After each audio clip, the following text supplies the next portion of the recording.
10ാം class യോഗ്യതയുള്ളവർക്ക് ഒരു bank ഉദ്യോഗസ്ഥനാകാൻ സാധിക്കുമോ?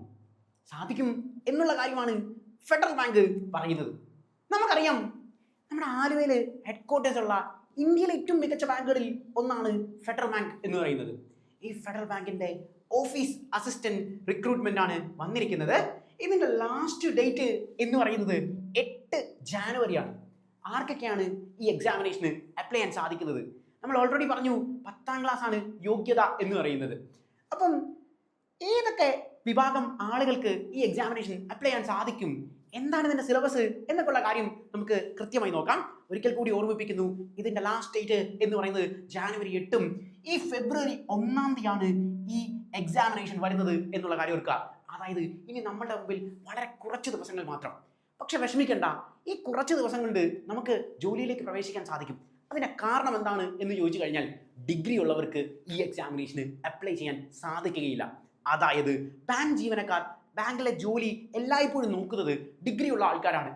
എന്നാൽ ഡിഗ്രി ഉള്ളവർക്ക് ഈ എക്സാമിനേഷന് അപ്ലൈ ചെയ്യാൻ സാധിക്കില്ല എന്നുള്ളതാണ് ഇതിന്റെ ഏറ്റവും വലിയ അഡ്വാൻറ്റേജ് എന്ന് പറയുന്നത്. അതായത് നിലവിലെ സാഹചര്യത്തിൽ നിങ്ങൾ ഡിഗ്രി പഠിച്ചുകൊണ്ടിരിക്കുന്ന കുട്ടികളാണെങ്കിൽ, അല്ലെങ്കിൽ 10th കഴിഞ്ഞിട്ട് നിങ്ങൾ ഇനി സ്കൂളിലേ പോയിട്ടില്ല എന്ന് വിചാരിക്കുക, അല്ലെങ്കിൽ +2 വെച്ച് നിങ്ങൾ പഠിത്തം നിർത്തി, 10th വെച്ച് പഠിത്തം നിർത്തി, 10th പാസ്സാകണം എന്നുള്ള മാത്രമാണ് അവരുടെ ക്രൈറ്റീരിയ. അപ്പോൾ 10th യോഗ്യത ഉള്ളത് കൊണ്ട് തന്നെ +1 +2 സ്കൂളിൽ പോയില്ലെങ്കിലും, അല്ലെങ്കിൽ +1 +2 നിങ്ങൾ ഫെയിലായി പോയാലും, ഇനി +2 കംപ്ലീറ്റ് ചെയ്തു ഡിഗ്രി പഠിച്ചുകൊണ്ടിരിക്കുകയാണ് എന്ന് വിചാരിക്കുക, അല്ലെങ്കിൽ ഡിഗ്രിക്ക് നിങ്ങൾക്ക് സപ്ലിമെന്ററി ഉള്ളത് കൊണ്ട് ഡിഗ്രി കംപ്ലീറ്റ് ചെയ്യാൻ പറ്റിയില്ല എന്ന് വിചാരിക്കുക, എങ്കിൽ നിങ്ങൾക്കുള്ളതാണ് ഈ ജോബ് എന്ന് പറയുന്നത്.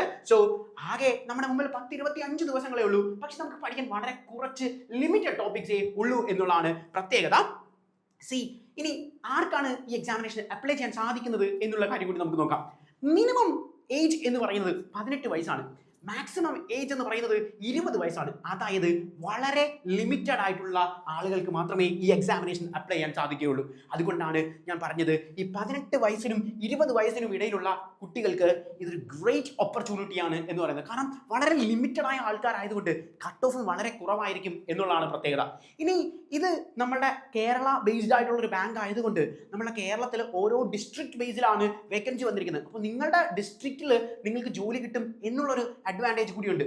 ഇനി നമ്മുടെ സാലറി പാക്കേജ് ഒക്കെ വരുന്നത് 37,000 വരെയാണ് നമ്മുടെ സാലറി പാക്കേജ് എന്നുള്ള കാര്യം ഓർക്കുക. ബേസിക് പാറ്റേണിൽ നമുക്ക് സ്റ്റാർട്ട് ചെയ്യുന്നത് 90 തൊട്ട് 37 വരെ എൻഡ് ചെയ്യുന്ന ഒരു പാറ്റേണിലാണ് പാക്കേജുകൾ വരുന്നത്. നമുക്കറിയാം, ഒരു ബാങ്കിന്റെ എല്ലാ അഡ്വാൻറ്റേജുകളും ഈ പറയുന്ന ജോലിയിൽ ഉണ്ടായിരിക്കും എന്നുള്ളതാണ്. അതായത് നമുക്ക് ഒരു ബാങ്ക് ജീവനക്കാരനാകണം എന്ന് ആഗ്രഹിക്കുന്നുണ്ടെങ്കിൽ ഇതിലും മികച്ചൊരു അവസരം ഈ അടുത്തൊന്നും നമുക്ക് വരില്ല എന്നുള്ളതാണ് പ്രത്യേകത. ഇനി ഏജ് ക്രൈറ്റീരിയ അവർ കൃത്യമായി പറഞ്ഞിട്ടുണ്ട്.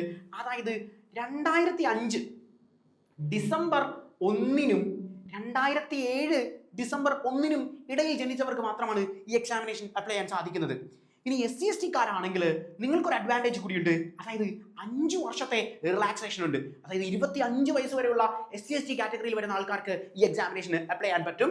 അതായത് 2000 ജനിച്ച കുട്ടികൾക്ക് ഈ എക്സാമിനേഷൻ അപ്ലൈ ചെയ്യാൻ പറ്റും. 2K കിഡ്സിന്, അതായത് 2000 ഡിസംബർ 1 2007 ഡിസംബർ 1 ഇടയിലുള്ള SC/ST കാറ്റഗറിയിൽപ്പെട്ട കുട്ടികൾക്ക് ഈ എക്സാമിനേഷൻ അപ്ലൈ ചെയ്യാൻ പറ്റും for both boys and girls. ഇനി നിങ്ങൾ ഫെഡറൽ ബാങ്കിന്റെ ഏതെങ്കിലും ഒരു ബ്രാഞ്ചിൽ ടെമ്പററി ആയിട്ടെങ്കിലും വർക്ക് ചെയ്തിട്ടുണ്ടെങ്കിൽ അവിടെ നിങ്ങൾക്ക് ഈ 5 വർഷത്തെ ഏജ് റിലാക്സേഷൻ ഉണ്ട് എന്നുള്ള കാര്യം ഓർക്കുക. സോ എക്സാമിനേഷൻ അപ്ലൈ ചെയ്യുന്നതിന്റെ ലാസ്റ്റ് ഡേറ്റ് 8 എന്നുള്ള കാര്യം ഞാൻ പറഞ്ഞു. ആൻഡ് അവർ കൃത്യമായി പറഞ്ഞിട്ടുണ്ട്. അതായത് കേരളത്തിലെ പ്രധാനപ്പെട്ട ജില്ലകളിൽ ആയിരിക്കും ഈ പോസ്റ്റിംഗ് എന്ന് പറയുന്നത്. നിങ്ങളുടെ വീടിന്റെ അടുത്ത് തന്നെ ആയിരിക്കും പോസ്റ്റിംഗ് എന്ന് പറയുന്നത്. ഇനി ആ ജില്ലാ അടിസ്ഥാനത്തിൽ നിങ്ങൾക്ക് ഓരോ ബ്രാഞ്ചുകൾ അവർ നോട്ടിഫൈ ചെയ്തിട്ടുണ്ട്. ആ ബ്രാഞ്ചിന്റെ 20 കിലോമീറ്ററിന് അടുത്താണെങ്കിലും കുഴപ്പമില്ല, നിങ്ങൾക്ക് ഈ പറയുന്ന പോസ്റ്റിലേക്ക് നിങ്ങൾക്ക് അപ്ലൈ ചെയ്യാൻ സാധിക്കും എന്നുള്ളതാണ്. അപ്പോൾ ഓരോ ജില്ലാ ബേസിലായിരിക്കും എക്സാമിനേഷൻ വരുന്നത്. ആൻഡ് കമ്പ്യൂട്ടറൈസ്ഡ് എക്സാമിനേഷൻ ആണ് എന്ന് നമ്മൾ പറഞ്ഞു. ഈ എക്സാമിനേഷൻ നടക്കാൻ പോകുന്ന ഡേറ്റ് നമ്മൾ പറഞ്ഞു. അതായത് ഓൾറെഡി മെൻഷൻഡ് ആണ്, ഫെബ്രുവരി 1. ഇനി നിങ്ങൾ നോക്ക്, ഈ ചെറിയ സമയം കൊണ്ട് എന്തോരം നമുക്ക് പഠിക്കാനുണ്ട് എന്ന്. വളരെ കുറച്ച് കാര്യങ്ങൾ മാത്രമാണ് നമുക്ക് പഠിക്കാനുള്ളത്. കാരണം സിലബസ് വളരെ ലിമിറ്റഡ് ആണ്. Maths 15 question 15 mark, logical reasoning 15 question 15 mark, English 15 question 15 mark, computer knowledge 15 question 15 mark. ഇത്രയേ ഉള്ളൂ. അതായത് ബേസിക് ലെവലിൽ വരുന്നതാണ്. നിങ്ങൾക്കറിയാം 10ാം ക്ലാസ് യോഗ്യതയാണ്. അതുകൊണ്ട് എന്തായാലും വളരെ ടഫ് ക്വസ്റ്റ്യൻസ് ഒന്നും ആയിരിക്കില്ല. ഏറ്റവും സിമ്പിൾ ആയിട്ട് ചോദിക്കാവുന്ന ചോദ്യം, ഇംഗ്ലീഷിൽ നിന്ന് ഏറ്റവും സിമ്പിളായി ചോദിക്കാവുന്ന ചോദ്യം, ലോജിക്കൽ റീസണിങ്ങിൽ നിന്ന് ഏറ്റവും സിമ്പിളായി ചോദിക്കാൻ സാധിക്കുന്ന ആൽഫബറ്റിക് കോഡിംഗ്, ബ്ലഡ് റിലേഷൻഷിപ്പ്, ഇനി മാത്സിൽ നിന്നുള്ള സ്പീഡ്, അങ്ങനെയുള്ള ബേസിക് ക്വസ്റ്റ്യൻസ് ആയിരിക്കും എല്ലായ്പ്പോഴും നമുക്ക് എക്സാമിനേഷൻ ചോദിക്കുക. ആൻഡ് ഇതിന്റെ മറ്റൊരു അഡ്വാൻറ്റേജ് എന്ന് പറഞ്ഞാൽ നെഗറ്റീവ് മാർക്കിംഗ് ഇല്ല എന്നുള്ളതാണ്. സാധാരണഗതിയിൽ കോമ്പറ്റേറ്റീവ് എക്സാമിനേഷൻസിന് നമ്മൾ ഫേസ് ചെയ്യുന്ന ഏറ്റവും വലിയ ത്രെട്ട് എന്ന് പറയുന്നത് നെഗറ്റീവ് മാർക്കിംഗ് ആണെങ്കിൽ ഈ എക്സാമിനേഷന് നെഗറ്റീവ് മാർക്കിംഗ് ഉണ്ടാകില്ല എന്നുള്ളതാണ് പ്രത്യേകത. വെൽ, സോ ആപ്റ്റിറ്റ്യൂഡ് ടെസ്റ്റ് കഴിഞ്ഞതിന് ശേഷം ഒരു ഇന്റർവ്യൂ കൂടി ഉണ്ടായിരിക്കും. ഈ ഇന്റർവ്യൂ എന്ന് പറഞ്ഞു കഴിഞ്ഞാൽ നിങ്ങൾ വീടിന്റെ അടുത്താണോ, നിങ്ങൾക്ക് മലയാളം നന്നായി യൂസ് ചെയ്യാൻ പറ്റുമോ എന്നൊക്കെയുള്ള കാര്യം അറിയാൻ വേണ്ടിയാണ്. അതായത് വേറെ സ്റ്റേറ്റിലെ ആൾക്കാർ ഇവിടെ വന്ന് എഴുതാതിരിക്കാൻ വേണ്ടിയാണ്. അല്ലാതെ വളരെ ഡിഫിക്കൽട്ട് ആയിട്ടുള്ള നമ്മൾ ഉദ്ദേശിക്കുന്ന UPSC ലെവൽ ഉള്ള ഒരു ഇന്റർവ്യൂ ഒന്നും ആയിരിക്കില്ല. വളരെ ബേസിക് ലെവലായിട്ടുള്ള ഒരു ഇന്റർവ്യൂ ആയിരിക്കും. സോ ഇതിന് ശേഷമായിരിക്കും നമ്മൾ ജോലിയിലേക്ക് പ്രവേശിക്കുന്നത് എന്നുള്ള കാര്യം ഓർക്കുക. സോ ഇതിന്റെ ആപ്ലിക്കേഷൻ ഫീസ് വരുന്നത് 500 രൂപയാണ്. ഇതിന്റെ ആപ്ലിക്കേഷൻ ഫീസ് വരുന്നത് എന്നുള്ള കാര്യം ഓർക്കുക. SC/ST കാറ്റഗറിയിലുള്ള കുട്ടികൾക്ക് 100 രൂപയ്ക്ക് ഈ എക്സാമിനേഷന് അപ്ലൈ ചെയ്യാൻ സാധിക്കും എന്നൊരു അഡ്വാൻറ്റേജ് കൂടിയുണ്ട്. ആൻഡ് നമ്മൾ പറഞ്ഞു, അതായത് എക്സാമിനേഷന്റെ സെന്ററുകൾ എവിടെയൊക്കെയാണ് എന്നുള്ളത്.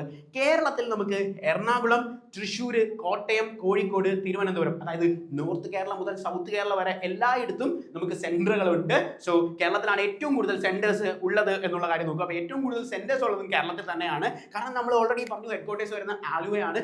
സോ നമ്മുടെ വീടിന്റെ അരികിൽ തന്നെ നിങ്ങൾക്കൊരു ജോലി ഈ ചെറിയ പ്രായത്തിൽ ആഗ്രഹിക്കുന്നുണ്ടെങ്കിൽ നിങ്ങൾക്ക് വളരെ ലിമിറ്റഡ് ദിവസമാണുള്ളത്. I+ന്റെ എക്സ്ക്ലൂസീവ് ആയിട്ടുള്ള ഒരു ബാച്ച് നമ്മൾ സ്റ്റാർട്ട് ചെയ്തിട്ടുണ്ട്. അപ്പോൾ ഈ ബാച്ചിൽ നിങ്ങൾക്ക് ഈ ടോപ്പിക്സ് എല്ലാം കാണാം. നിങ്ങൾക്ക് PYQs നിങ്ങൾക്ക് അതിൽ ചെയ്യാൻ സാധിക്കും, മോഡൽ ക്വസ്റ്റ്യൻസ് ചെയ്യാൻ സാധിക്കും. ബാങ്കിങ് എക്സാമിനേഷനിൽ നമുക്ക് ഏറ്റവും കൂടുതൽ വേണ്ട സ്പീഡാണ്. വളരെ ലിമിറ്റഡ് ആയിട്ടുള്ള ദിവസങ്ങളിൽ നിങ്ങളിങ്ങനെ വൈഡായിട്ട് പഠിക്കാൻ പോയി കഴിഞ്ഞ് കഴിഞ്ഞാൽ it takes too much time and നമുക്ക് ചാൻസ് വളരെ കുറവാണ്. സോ വൈഡായിട്ട് പഠിക്കാൻ പോകണ്ട. എന്താണോ എക്സാമിനേഷൻ ചോദിക്കുന്നത് അതനുസരിച്ച് നമ്മൾ ഒരു കോഴ്സ് ബേസ് ചെയ്തിട്ടുണ്ട്. സോ ആ കോഴ്സിനകത്ത് നിങ്ങൾക്ക് ജോയിൻ ചെയ്യാൻ സാധിക്കും. ഈ താഴെ കാണുന്ന ലിങ്കിലൂടെ നിങ്ങൾക്ക് കോഴ്സിലേക്ക് ജോയിൻ ചെയ്യാൻ പറ്റും. സോ എല്ലാവർക്കും ഈ വർഷം തന്നെ ജോലി കിട്ടട്ടെ. Best wishes.